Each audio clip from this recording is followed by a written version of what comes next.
नेपाली सार्वभौम फैलिएका मेची महाकाली प्रकृतिका कोटि कोटि सम्पदाको आचल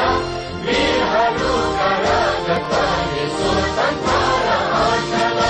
ज्ञान भूमि शान्ति भूमि तराई पहाड हिमाल